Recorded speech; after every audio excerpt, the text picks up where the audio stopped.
તો હવે મોદીજીએ એમની ત્રીજી રીલે ઠપકારી દીધી. હવે મોદીજીને બરોબર સમજાઈ ગયું છે કે રીલ વગર મેળ પડે એમ નથી. કેમ કે આજે આખો ડખો ઊભો થયો ને એ ઇન્સ્ટાગ્રામથી જ ઊભો થયો છે. આ તમે જો આખું આંદોલનમાં છે ને રીલ હાલ્યું છે, રીલની રેલમ છેલ થઈ છે, રીલ ઉપર જ આંદોલન બધું હાલતું હતું બરોબર. અને મોદીજીને પછી લાઇટ થઈ કે આપણે હવે આ ફિલ્ડમાં ઉતરવું પડશે, આપણે રીલ બનાવવી પડશે. તો મોદીજીએ તો લીધો મોબાઈલ અને જેમ આવડતું હતું એમ મોબાઈલનો તમે પહેલો વિડીયો જુઓ, એમનો એંગલ જો આમ છે, આમ નાકના ફોણાય દેખાય રહ્યા. એટલે મોદીજીની એ વાત ઉપર તો આપણે એમના વખાણ કરવા પડે અને એ વાતથી આપણે શીખવું પડે. મોદીજીની ઉંમર છે ને અત્યારે 75-76 વર્ષની છે, પણ એમને લાગ્યું કે હવે મારે રીલ બનાવવી જ પડશે. તો મોદીજીએ જેમ આવડતો હતો ને એમ મોબાઈલ પકડી લીધો. હું કેવો લાગુ હું કેવો નહીં લાગતો એ ના જોયું, અને જે આવડતું હતું એ બોલી દીધું. ને કેટલો ટાઈમ થયો છે ને કેટલા વાગે અપલોડ કરવું ને એ કાંઈ ના જોયું. અડધી રાતે રીલ ઠપકારી દીધી અને રીલ વાયરલ થઈ ગઈ ને વર્લ્ડ રેકોર્ડ બનાવી દીધો.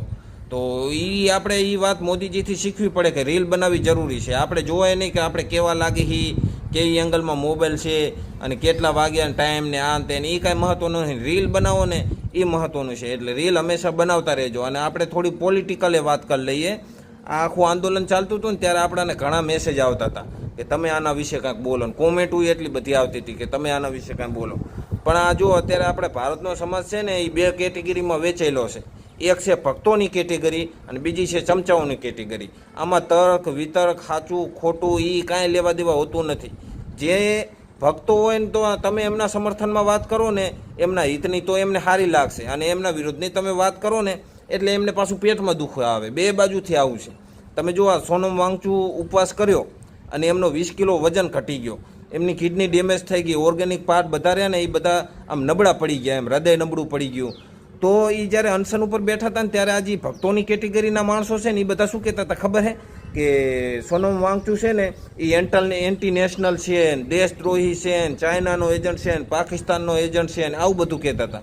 અને જ્યારે પછી હોસ્પિટલમાં સરકારનું ડેલિગેશન આવ્યું અને સોનમ વાંગચુકને પારણા કરાયા અને એ બધી મેટર પતી ગઈને સમાધાન થઈ ગયું ને, તો પછી સોનમ વાંગચુક જેના માટે ઉપવાસ કરતા હતા ને, જે અત્યાર સુધી સોનમ વાંગચુકના સમર્થનમાં હતા એ પાછા વિરોધમાં થઈ ગયા. જે ચમચાઓ હતા ને એ બધા શું કહેવા માંડ્યા ખબર છે કે આ સરકારનો એજન્ટ છે ને, વેચાઈ ગયો છે ને, લાલચું છે ને, આવું બધું કહેવા માંડે. એટલે દુનિયા આવી છે. દુનિયા ઘડીક આમે બોલે ને ઘડીક આમે બોલે. આ ખતેડાના કુંભારની વાત છે ને એવું છે. એ કાકા બચારા ખતેડા ઉપર બેસીને જતા હતા ને તો દુનિયા કહેવા માંડી કે આ કાકો કેટલો નિર્દય છે, બચારા ખતેડા ઉપર દયા આવતી નહીં, આવો ઢાગો ખતેડા ઉપર ચડીને જાય રહ્યો. અને કાકા પછી દુનિયાની વાત સાંભળીને નીચે ઉતરી ગયા. તો પછી દુનિયા કહેવા માંડી કે આ કાકો કેટલો મૂર્ખો છે, ગધેડો જાહેર્યો ગધેડા ઉપર ના બેહાય, આ ઉંમરે એના ટાંટિયા તોડે રહ્યો. એટલે દુનિયાનું આવું છે. દુનિયાનું કંઈ નક્કી ના થાય. આમાં કોઈ સાચો માણસ, સીધો માણસ, સોનમ વાંગચુક જેવા માણસો હોય ને એ ચાલે જ નહીં. આમાં તો કેવા માણસો ચાલે ખબર છે કે જે બેશરમ હોય, મતલબી હોય, લાલચું હોય, જેને કોઈ જાતની શરમ ના હોય કે પબ્લિક શું કરે, એમને ખાલી પબ્લિકનો યુઝ કરી અને ઉપર જવાથી મતલબ હોય, એવા માણસો આમાં ચાલે. સોનમ વાંગચુક જેવા ના ચાલે. અને તમે જુઓ કે આજે રાજીનામું પડ્યું ધર્મેન્દ્ર પ્રધાનનું, તો એમાં જે ઓલા ચમચાઓ છે ને એ શું કહે રહ્યા કે આપણી વિજય થઈ ને સરકાર ઝૂકી ગઈ ને અભી તો એ ઝાંકી હે ને પિક્ચર અભી બાકી હે ને. જે ઓલા ભક્તો છે એ કેટેગરીના માણસોમાં પાછી અલગ અલગ બોલે. એ અમુક એમ કહે કે મોદીજી આ માસ્ટર સ્ટ્રોક માર્યો, અને અમુક વરી એમ કહે કે આમાં પેપર લીક થયું તો એમાં ધર્મેન્દ્ર પ્રધાનનો શું વાંક હતો. તો જો ભાઈ, ધર્મેન્દ્ર પ્રધાનને ભલે પેપર લીક ધર્મેન્દ્ર પ્રધાને નથી કરાવ્યું, એમને જાણી જોઈને કરાયું નથી ને એમની જાણમાં ના હોય, એમને બારોબાર બીજા માણસોએ કર્યું હોય. પણ મોદીજી કહેતા હતા ને કે મેં ચોકીદાર હું, તો જે ચોકીદાર હોય એની એ ચોકીદારની હાજરીમાં ચોરી થાય તો ચોરી ના થાય એની જવાબદારી તો ચોકીદારની હોય ને. આપણે સોસાયટીમાં કે આપણા ઘર માટે કોઈ ચોકીદાર રાખેલો હોય અને પછી ચોરી થાય તો એ ચોકીદારને નોકરી ઉપર રાખે કોઈ?